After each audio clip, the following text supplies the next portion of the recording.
오늘은 다른 사람을 위하여라는 제목으로 말씀을 전하도록 하겠습니다.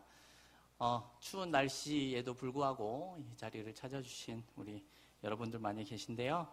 주님의 놀라운 은혜와 축복이 가득한 시간이 되었으면 좋겠습니다.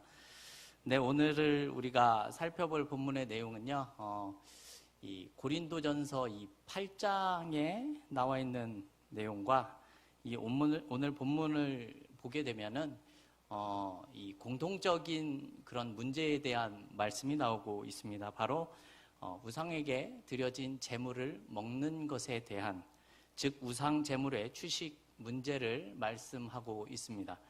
초대 교회에 있어서 이렇게 우상 제물의 취식을 하는 이 문제는 오늘날 우리 한국 교회의 이 제사 문제만큼이나 신앙에 있어서 민감한 부분이라고 할 수 있었습니다. 이 당시 대부분의 이 그리스 또한 로마의 도시들은요, 그 우상의 신전들이 모두 다 자리 잡고 있었기 때문에 그들의 생활 속에서 우상 신전의 제사와 직접적으로 혹은 간접적으로 다 연관이 있는 그러한 삶을 살아야 했었습니다. 예를 들면 도시에 사는 시민들은 정기적으로 그 우상 있는 신전에 가서 제사를 드려야 했고요. 그리고 많은 대중의 집회들이 이 우상의 신전을 중심으로 진행이 되어졌습니다. 또한 고기를 비롯해서 우상에게 바쳐졌었던 그런 많은 제물들이 다시 일반 시장으로 유통이 되어서 그것들을 사 먹는 시민들의 식탁에 오르는 그러한 일들이 빈번하게 일어났습니다. 여기서 알 수 있는 사실이 뭔가 하면요, 이 우상 숭배에 있어서 가장 필수적인 요소는 신들에게 제물을 바치는 그러한 일이었습니다. 물론 시민들이 바치는 이 막대한 제물들은요, 결국은 이 사제들에게 분배가 되었고요. 이 사제들은 필요한 만큼의 그 제물은 본인들이 갖고 남는 것은 다시 시장에 내다 파는 그러한 경우들이 많았습니다. 그래서 시장에서는 그 신전에서 우상 숭배 때 드려졌던 그 제물들과 혹은 사람들이 가꾸게 되거나 어디서 얻게 된 그런 제물들이 함께 판매되는 그러한 상황이 벌어졌었던 것입니다. 이제 문제가 거기에 있었던 것이죠. 이 우상에게 바쳐졌었던 그런 제물들과 일반 그 음식들이 구분이 되지 않기 때문에 예를 들면 이 당시에 회심한 성도들 가운데서도 원치 않게 우상에게 드려진 제물을 시장에서 사서 먹게 되는 상황이 발생하는 것입니다. 물론 이방신의 그런 존재 자체를 인정하지 않는 성도들에게 있어서 이 우상의 제물이라고 해서 먹는 것에 있어서 큰 문제가 있는 것은 아니었습니다. 이렇게 우상 제물의 취식 문제가 빈번하게 일어났었던 것을 이 당시에 있었던 초대 교회에서는 그런 사실에 대해서 알고 있었습니다. 그래서 초대 교회가 이 AD 주후 49년에 예루살렘에서 공의회를 열게 되지요. 내용은 이렇습니다. 교회는 하나님께 돌아오는 이방인들에게 율법의 짐을 지우지 않기 위해서 4가지를 정하게 됩니다. 우상에게 바쳐진 제물, 그리고 음행, 목매어 죽인 동물의 고기와 피, 이 4가지를 멀리하라라는 요구사항을 전하게 된 것입니다. 사도행전 15장에 나오는 이러한 내용이죠. 네, 물론 예루살렘 공회를 통해서 이 4가지 사건, 이 4가지 사항이 나타난 것은 구원의 조건으로 제시를 한 것은 아닙니다. 율법에 익숙한 이 유대인들의 이 양심을 고려해서 이방인들을 지켜주기 위해서 이렇게 요청하고 결정된 내용이기 때문이죠. 그래서 이 고린도 교회에는 사실 AD 49년에서 52년 사이에 그때 사도 바울이 제2차 이 전도 여행을 하면서 그때 세워진 걸로 알고 있습니다. 따라서 바울이 이 당시에 이 예루살렘 공의회의 이 결정에 대해서 잘 알고 있었을 것입니다. 이 고린도 교회 개척 당시에는 바울이 이 십자가의 복음을 중심으로 해서 교회를 세웠기 때문에 이러한 문제에 대해서 구체적인 지침을 제시한 것 같지는 않습니다. 그런데 이제 교회가 세워지고 이방인들이 예수를 믿게 되니 이런 고린도 교회의 신앙생활에 이러한 문제들이 중요한 현안으로 떠오르게 된 것이죠. 그래서 이 고린도전서를 통해서 바울이 어떠한 교훈을 우리에게 말씀하고 있는 것입니다. 왜냐하면 이 당시에는 지금처럼 교리적인 정립이 되어 있지 않은 그러한 때입니다. 그래서 이 취식 문제가 매우 심각한 모습을 보여주기도 했었습니다. 특별히 이 고린도 교인들 가운데 이방인들이 아니라 유대교를 믿다가 예수를 믿은 이러한 사람들은 우상의 제물을 역시나 이 부정한 음식이다라고 규정해 버렸죠. 그래서 그들은 절대 먹어서는 안 된다라고 생각하는 경우들이 많이 있었습니다. 반면에 이 당시에는 이 영지주의라는 것이 있었는데요. 이런 영향을 받은 그리스도인들도 있었습니다.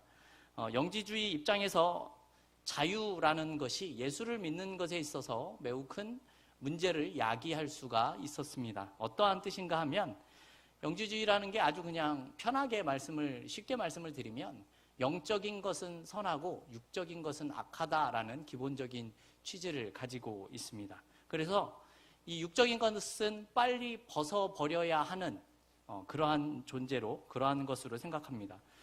이러한 이해를 가진 그리스도인들이 있었는데요. 이들은 구원을 받았다라는 사실에 있어서 자신은 이미 영적으로 구원을 얻었기 때문에 육적인 것으로 뭔가 범죄를 저지르는 것에 있어서 자신의 구원에 영향을 끼칠 수 없었다라는 생각을 가지고 있었습니다. 그래서 고린도전서 5장에 보면 음행에 대한 문제가 나오고 있었죠. 이 고린도 교회 안에 이러한 일들이 있었음에도 그 안에서 어떤 징계나 이런 것들이 이루어지지 않는 것이 이러한 이해를 가진 사람들이 있었기 때문에 그런 것 같습니다. 이렇게 우상 제물의 취식 문제에 대해서 그 어떤 지식을 가지고 있었던 사람들은 이 본인은 우상의 제물을 먹는 것이 아무런 문제가 없다라고 이렇게 생각을 해서 이 자유롭게 생각하는 모습들이 이 공동체 안에서 생겨났었던 것입니다. 이런 모습이 믿음이 연약한 자들에게 있어서는 참으로 이해할 수 없는 모습이었습니다. 그래서 어떠한 성도들은 그런 모습을 보이는 사람들을 보며 시험에 빠지기도 하는 상황들이 벌어졌던 것 같습니다. 또 우리가 잘 아는 이 성경의 이야기로 말씀을 드리면요. 바벨론의 포로로 잡혀온 이 다니엘과 세 친구의 이야기를 우리는 잘 알고 있습니다. 그들이 우리는 그 우상에게 드린 그 고기를 먹지 않겠습니다. 그렇게 말한 이유가 오늘 본문에 가지고 있는 그런 이해와 비슷하다라는 것이죠. 다니엘과 세 친구들이 본인들은 채식주의자이기 때문에 이러한 주장을 한 것이 아니라 우상에게 바쳐진 제물이기 때문에 그것을 먹는다라는 것은 우리가 우상 숭배를 하는 것과 다름이 없다라는 신앙을 가지고 있었던 것이지요. 실제로 당시에는 이러한 생각을 가진 유대인들이 있었기 때문에 부정한 그 음식을 먹는 것이 안 된다라는 생각을 가진 사람들이 많았었다라는 말입니다. 이런 우상의 제물에 대해서 고린도전서 8장 1절 말씀은 우리에게 이렇게 말씀을 하고 있습니다. 8장 1절 말씀 좀 띄워주시겠습니까? 네, 제가 읽겠습니다. 우상의 제물에 대하여는 우리가 다 지식이 있는 줄을 아나 지식은 교만하게 하며 사랑은 덕을 세우나니 이렇게 말씀합니다. 이 우상에게 바쳐진 제물에 대해서 이 고린도전서 8장에서 말하고 있는 내용은요. 앞서 말씀드렸던 예루살렘 공의회에서 이 결정된 4가지 그 결론을 말하는 것이 아니라 사도 바울이 새로운 해결책을 제시하고 있었습니다. 그것이 무엇인가 하면 지식의 자유를 절제하고 그리고 사랑해야 한다라는 취지의 말을 전하게 됩니다. 바울의 견해는 무엇인가 하면 우상의 제물을 먹을 수는 있다라고 합니다. 이유는 이방인들이 섬기고 있는 우상이라고 하더라도 그것이 아무런 실체가 없고 의미가 없는 존재들이기 때문에 그렇습니다. 오히려 이 세상의 모든 만물은 하나님으로부터 나온 것이기 때문에 그것을 먹는 것이 아무런 문제가 없는 것이다 라고 말을 하지요. 그런데 이런 모습 때문에 믿음이 약한 자가 자신의 그 신앙의 양심에 상처를 입을 수도 있고 심지어는 실족을 할 수도 있었습니다. 그 양심에 상처를 입을 수도 있고 실족을 할 수도 있다라는 말은요, 형제에게 간접적이지만 해를 끼치는 그런 모습이 된다라는 것이죠. 누가복음에서 형제를 실족해 하는 죄에 대한 말씀이 나오는 것 또한 여러분들이 잘 알고 있으리라 생각이 듭니다. 그래서 바울이 하는 말은 우상의 취식물을 먹고 안 먹는 것의 그런 문제를 밝히기보다는 이런 것에 앞서서 사랑을 강조하며 덕을 세우라라는 말씀을 하고 있는 것입니다. 이 사랑이라는 것에 대해서 우리는 많이 들어서 알고 있을 것 같습니다. 그렇다면 여러분, 덕이 무엇일까요?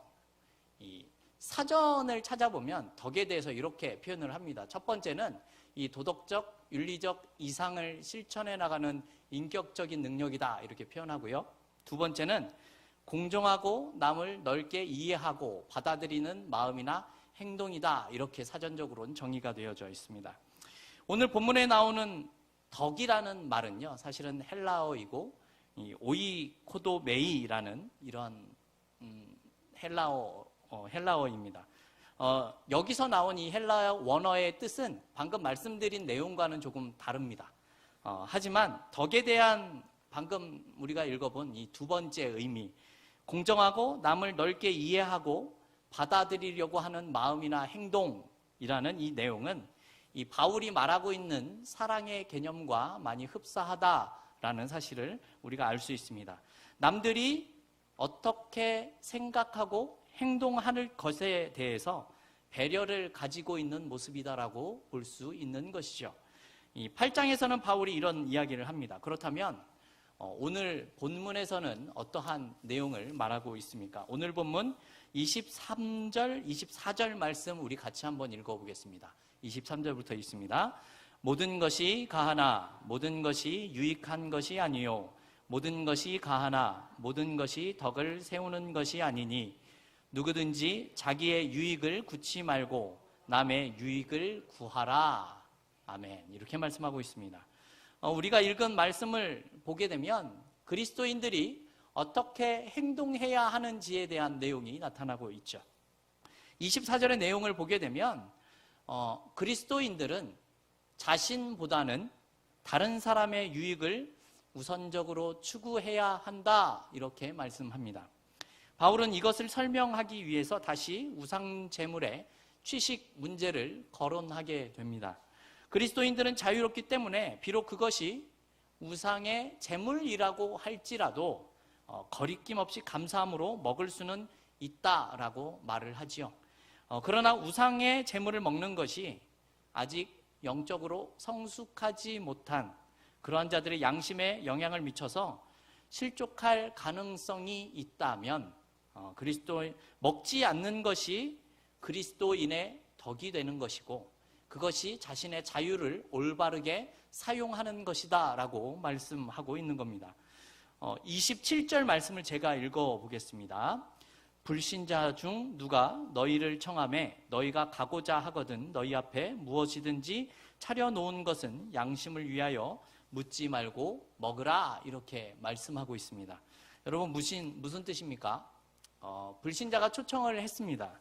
그 집에 가게 되었는데 차려진 음식이 우상에게 드려졌었던 것인지를 물어보지 말고 맛있게 먹어라 이렇게 말씀하는 내용이죠.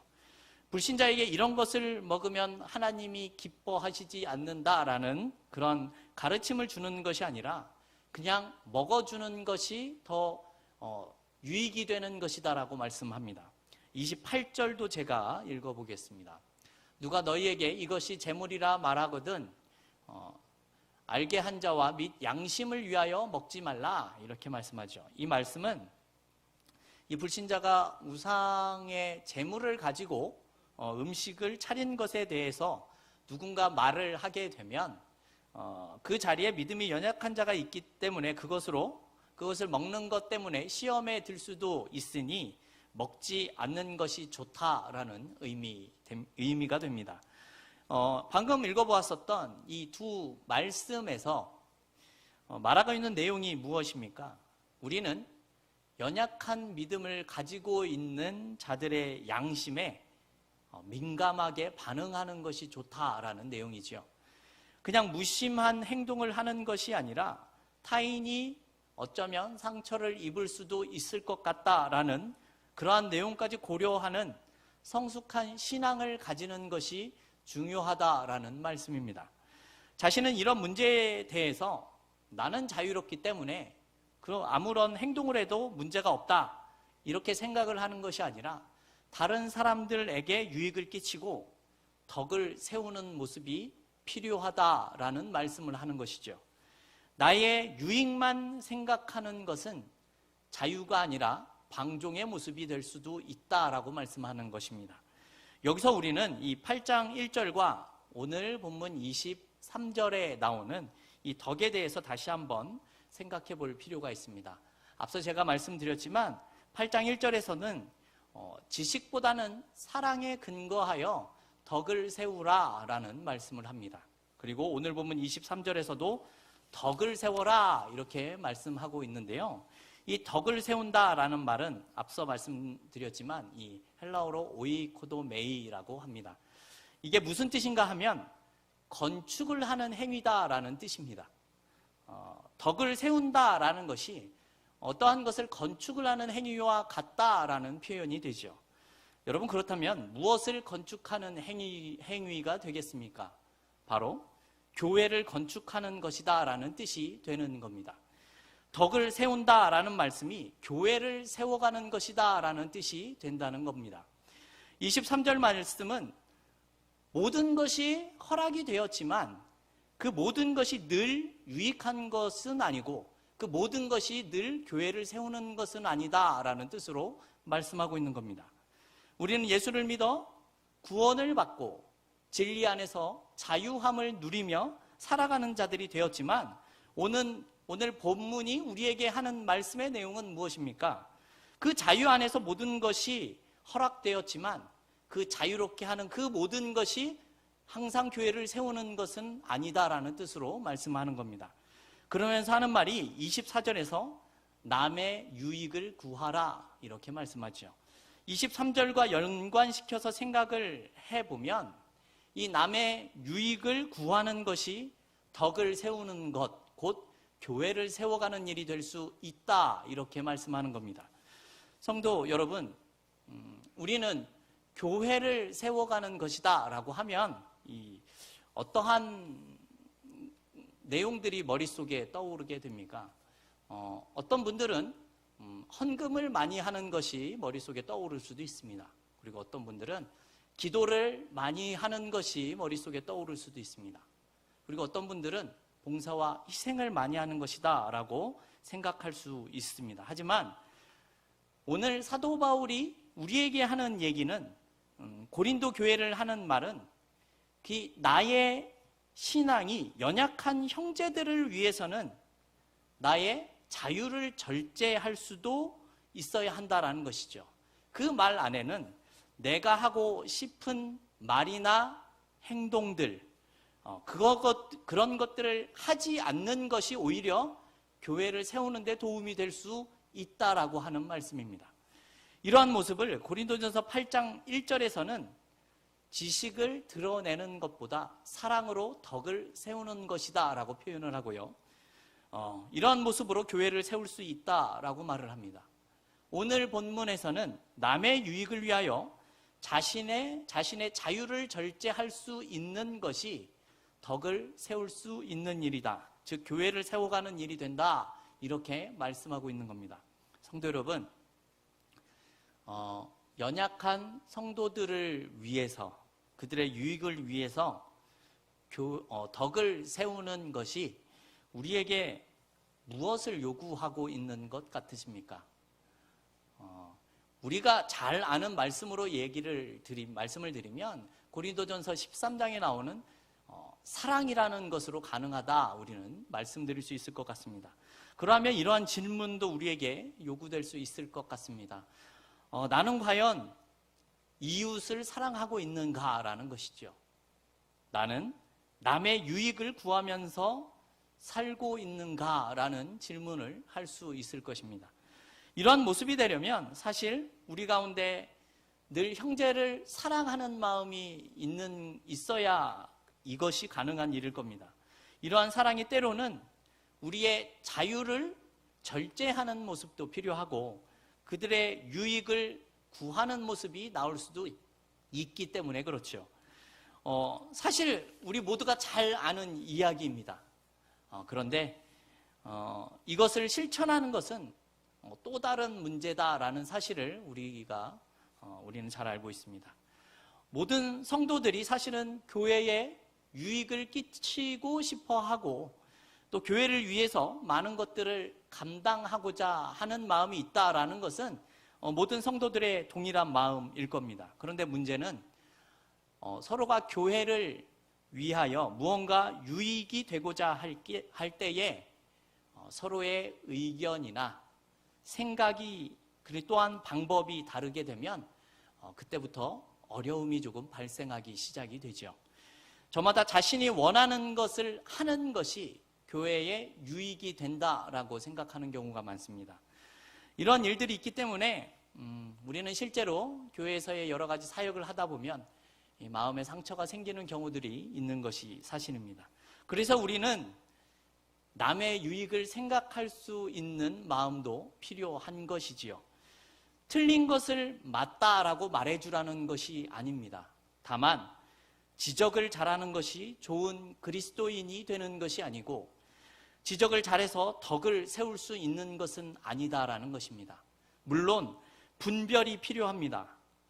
옳고 그름과 좋은 것과 나쁜 것을 구별하는 것은 우리가 능히 해야 하는 일입니다. 하지만 이것이 지적이 되어서는 덕을 세울 수 없다라는 것이죠.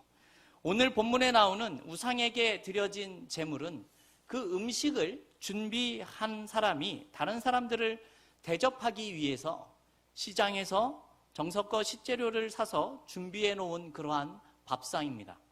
이것을 시시콜콜 따져가면서 어디서 어떻게 샀는지를 물어보는 것이 아니라 맛있게 먹어주는 것이 좋다라는 것이죠. 그리고 누군가의 우상의 제물이다라고 말을 하게 되면 먹지 않는 것이 좋다 이런 말이죠.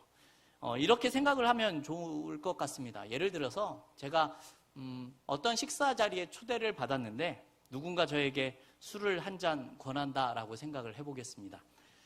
물론 제가 그것을 먹는다고 해서 제가 갑자기 지옥에 떨어지거나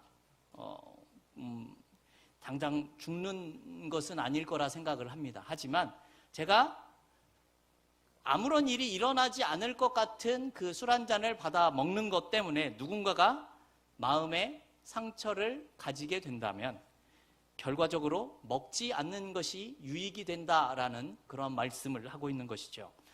성도 여러분, 고린도 전서는요, 바울이 고린도 교회에 보내는 그런 편지입니다. 이 말은 불신자들에게 보내는 편지가 아니라 믿는 자들에게 보내는 편지라는 뜻이죠. 이 말은 이미 믿는 자들에게 바울이 권면하는 그런 내용이다라는 말씀입니다. 즉, 연약한 자들을 위해서 먼저 믿는 자들이 자신의 권리조차도 포기할 수 있는 것이 유익하다라는 그러한 뜻으로 말하는 것입니다. 여러분, 교회가 어떤 곳입니까? 많은 것들로 이야기할 수 있겠지만 오늘 본문과 관련해서 말씀을 드리면 여러분, 교회는 아이를 낳는 곳입니다. 실제 우리의 육신의 아이를 낳는 곳이기도 하지만 영적인 아이를 낳는 곳이다라는 겁니다. 그래서 우리가 태신자를 품는다라는 말을 사용하는 것도 그러한 의미에서입니다. 제가 이러한 말을 하는 것은요, 교회는 늘 새신자를 낳는 곳이고 연약한 사람이 존재하는 곳이다라는 뜻입니다. 이러한 말은 우리가 속한 교회라는 곳이 이 새신자들과 연약한 자들을 잘 길러낼 수 있는 곳이 되어야 한다라는 뜻이지요. 교회라는 공동체 안에서 우리는 하나님을 아는 지식과 또한 하나님의 이 구원의 대상으로서 그들을 양육하고 교육하며 또한 인내하며 그들을 길러내 주는 곳이 되어야 한다라는 겁니다. 그리고 그러한 일들을 책임지고 할 수 있는 사람이 필요한 것이죠. 이런 말씀을 드리면 새가족 사역팀만이 중요하다라는 뜻으로 생각할 수도 있으시지만 그러한 내용이 아니라 교회 안에 있는 우리 모두가 해야 할 일이다라는 말씀입니다. 영혼을 책임지는 삶은 모든 그리스도인들에게 주어진 사명이다라는 사실을 우리가 기억해야 한다라는 것이죠. 여러분 모두가 가정에서 아이들의 부모의 모습을 보이는 것처럼 또한 우리가 미래의 부모가 되는 것처럼 말입니다. 연약한 자들을 위해서 누군가는 조금 더 희생하고 참아주고 때로는 손해도 볼 줄 아는 사람이 있어야 한다라는 것입니다. 여러분 사랑할 줄 아는 사람이 덕을 세울 수 있는 사람이 되는 것입니다. 이러한 모습으로 교회를 세워갈 수 있다라는 말을 오늘 바울이 우리에게 전하고 있는 그러한 내용입니다. 그래서 이러한 모습을 31절에서는 바울이 이렇게 표현하고 있습니다. 우리 같이 한번 봉독하겠습니다. 그런즉 너희가 먹든지 마시든지 무엇을 하든지 다 하나님의 영광을 위하여 하라. 아멘. 우리가 교회 공동체 안에서 행해지는 모든 것이 하나님의 영광이 되어야 한다라는 것을 말하고 있는 겁니다. 심지어 우리는 먹는 것으로도 그것이 가능할 수 있다라는 사실을 우리에게 오늘 보여주고 있죠. 우리는 이렇게 덕을 세워 교회를 세우는 일이 곧 하나님께서 영광을 받으실 만한 그런 일들이 될 수 있다라는 사실을 말씀하고 있는 겁니다. 마지막으로 성도 여러분 32절에는 이러한 말씀이 나오고 있는데요. 거치는 자라는 말입니다. 조금 더 풀어서 설명을 드리면 걸려 넘어지게 하는 자라는 뜻이죠. 우리는 거치는 자, 이런 자가 되는 것이 아니라 다른 사람의 유익을 위한 모습으로 교회를 세워가고 하나님께 영광이 될 수 있는 모습을 보일 수 있는 저와 여러분이 다 되어질 수 있기를 주님의 이름으로 축원합니다.